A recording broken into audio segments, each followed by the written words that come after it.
Hello friends, आज हम पढ़ेंगे मैस्टोडाइटिस के बारे में। मैस्टोडाइटिस होता है, ये ईयर की एक प्रॉब्लम है। ईयर के जो पीछे जो बोन होती है, मैस्टोइड बोन, उसके अंदर इन्फ्लामेशन हो जाता है, वही है ये। तो हम इसका इंट्रोडक्शन देखते हैं। Mastoids process is the portion of temporal bone of skull that is behind the ear which contain.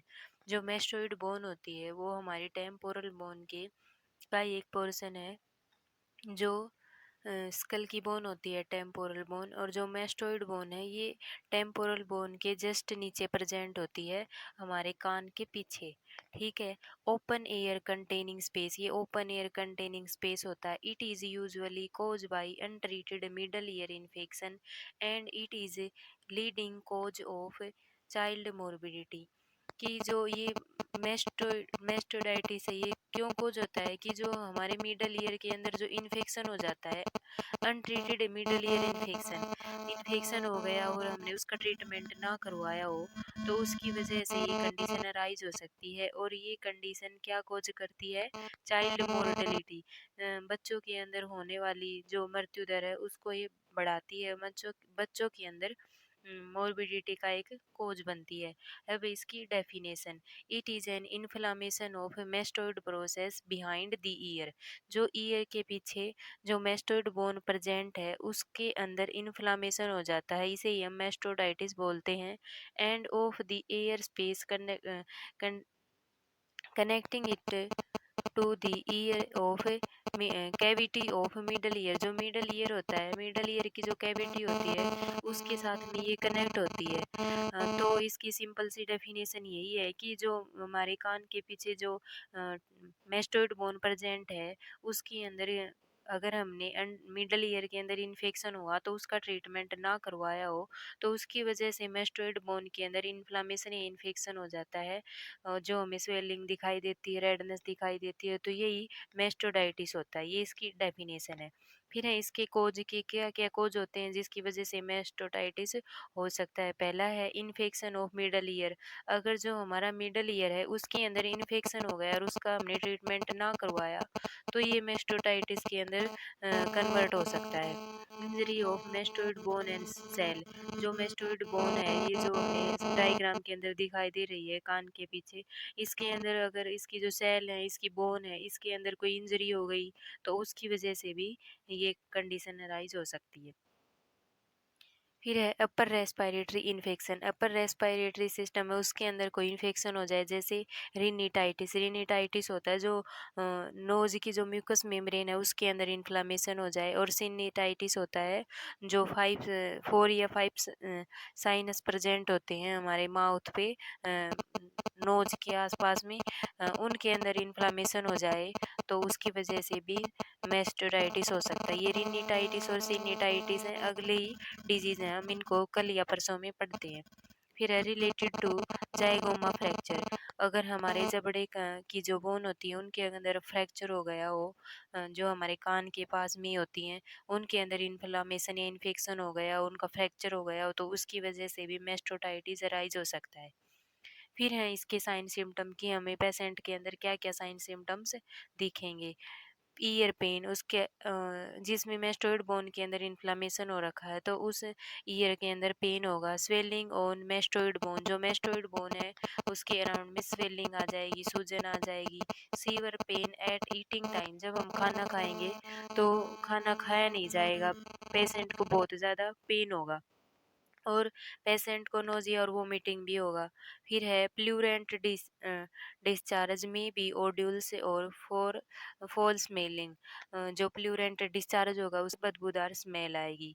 फिर है परफोरेशन ऑफ ईयर ड्रम। जो ईयर ड्रम है, कान का पर्दा है, उसके अंदर परफोरेशन हो जाएगी, उसके अंदर मतलब कोई बाधा आ जाएगी या उसके अंदर छेद हो सकता है। लॉस ऑफ हियरिंग, पेशेंट को सुनाई नहीं देगा, उसकी जो सुनने की क्षमता है वो कम हो सकती है या उसकी जो सुनने की क्षमता है वो बिल्कुल ही कम हो सकती है।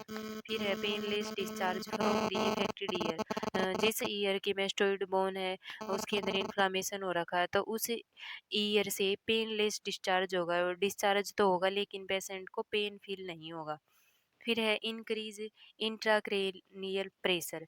जो ईयर के अंदर इंट्राक्रेनियल प्रेशर होता है वो इंक्रीज हो जाएगा, नॉर्मल से ज़्यादा हो जाएगा। ये इसके साइन सिम्टम थे।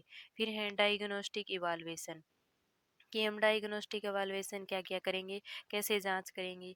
मेस्टोइड बोन एक्सरे, जो मेस्टोइड बोन है उसका हम एक्सरे करेंगे, एमआरआई करेंगे, सीटी स्कैन कर लेंगे और फिजिकल एग्जामिनेशन हम पेशेंट का करेंगे। फिर है इसके बाद में इसकी पैथोफिजियोलॉजी की, मेस्टोटाइटिस है वो कैसे कैसे अराइज हुआ है, कैसे कैसे वो मेस्टोटाइटिस की कंडीशन के अंदर पहुंचा है ड्यू टू इन्फेक्शन। अगर कोई इन्फेक्शन, पहले तो शुरुआत में इन्फेक्शन हो जाएगा, फिर वो इन्फेक्शन है एक्यूट ओटाइटिस मीडिया के अंदर कन्वर्ट हो जाएगा, फिर एक्यूट से वो क्रोनिक ओटाइटिस मीडिया के अंदर पहुंच जाएगा, क्रोनिक के बाद में वो मेस्टोटाइटिस के अंदर चेंज हो जाएगा। फिर है इसके मेडिकल मैनेजमेंट हम करेंगे antibiotic and steroid ear drop for infection and inflammation, example Ciplox D. कि हम जो पेशेंट को इन्फेक्शन और इन्फ्लामेशन हो रखा है उससे प्रिवेंट करने के लिए और बचाने के लिए हम antibiotic and steroid ear drop patient को प्रोवाइड करेंगे, एग्जाम्पल है इसका सिप्लोक्स डी। ये हम पेशेंट को प्रोवाइड कर देंगे। फिर है ईयर इरिगेशन के लिए फॉर रिमूविंग प्लूरेंट ड्रेनेज, जो प्लूरेंट ड्रेनेज हो रहा है ईयर से, उससे बचाने के लिए हम ईयर इरिगेशन प्रोवाइड करेंगे। एनाल्जेसिक ड्रग्स, एग्जाम्पल एस्प्रिन और निमेसुलाइड। एनाल्जेसिक ड्रग्स हम देते हैं पेन के लिए, तो ये हम पेशेंट को एस्प्रिन और निमेसुलाइड प्रोवाइड कर देंगे ताकि उसके ईयर के अंदर जो मेस्टोइड बोन के अंदर जो पेन हो रहा है वो ठीक हो जाए। फिर है सर्जिकल मैनेजमेंट, कि हम सर्जरी के द्वारा इस कंडीशन को कैसे ठीक करेंगे। मेस्टियोडेक्टोमी, ये होता है surgical removal of mastoid bone. जो मेस्टोइड बोन है उसको हम कम्प्लीटली सर्जिकली रिमूव कर देंगे, उस जगह से बिल्कुल रिमूव कर देंगे, हटा देंगे। फिर है इसके नर्सिंग मैनेजमेंट, कि हम नर्स है उसका क्या क्या रोल होगा इसके अंदर, वो पेशेंट की केयर किस तरह से करेगी। Assess pain for location intensity, जो पेन किस जगह पर हो रहा है और उसकी इंटेंसिटी कितनी है उसको हम असेस करेंगे।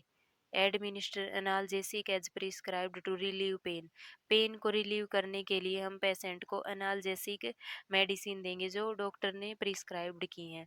एडमिनिस्टर एंटीबायोटिक और एज ऑर्डर, हम एंटीबायोटिक देंगे इन्फेक्शन से प्रिवेंट करने के लिए, जो डॉक्टर ने ऑर्डर दिया है वे मेडिसिन पेशेंट को प्रोवाइड करेंगे। Administer antipyretic as prescribed, doctor ने जो मेडिसिन एंटीपायरेटिक मेडिसिन प्रिस्क्राइब्ड की हैं फीवर के लिए, हम उसको पेशेंट को प्रोवाइड करेंगे। Provide plenty of fluid, 1.5 litre या 2 लीटर पर डे, हम पेशेंट जितना फ्लूड लेता है उससे एक्स्ट्रा फ्लूड हम दिन में उसको प्रोवाइड करेंगे। Use cool water sponging to reduce body temperature, और बॉडी का टेम्परेचर है उसको रिड्यूस करने के लिए हम पेशेंट को स्पंज बाथ, कूल ठंडे वाटर की स्पंज बाथ प्रोवाइड करेंगे। Encourage patient and family to use science of non verbal language, non verbal language से हम पेशेंट से बात करने के लिए उसके फैमिली मेम्बर और पेशेंट को इनकरेज करेंगे, एग्जाम्पल है फेशियल एक्सप्रेशन के द्वारा या पॉइंटिंग के द्वारा, बॉडी मूवमेंट या अदर कम्युनिकेशन के द्वारा वो पेशेंट से बात करें। Instruct family of the people close to the patient on how technique of effective communication so that they can interact with patient। हम पेशेंट को इंटरेक्ट करेंगे, उसकी फैमिली को इंटरेक्ट करेंगे कि वे पेशेंट के पास में ही रहें, उसको कोई भी किसी भी चीज़ की ज़रूरत है तो उसे प्रोवाइड करें और उसे अच्छी तरह से उसके साथ कम्युनिकेशन करें ताकि उसके अंदर कोई भी प्रॉब्लम अराइज ना हो और वो अच्छी तरह से रह सके और उसके अंदर कोई भी प्रॉब्लम ना हो। उसे साइकोलॉजिकल सपोर्ट भी उसकी फैमिली के द्वारा प्रोवाइड किया जाना चाहिए। ये हमने आज पढ़ा मेस्टोडाइटिस।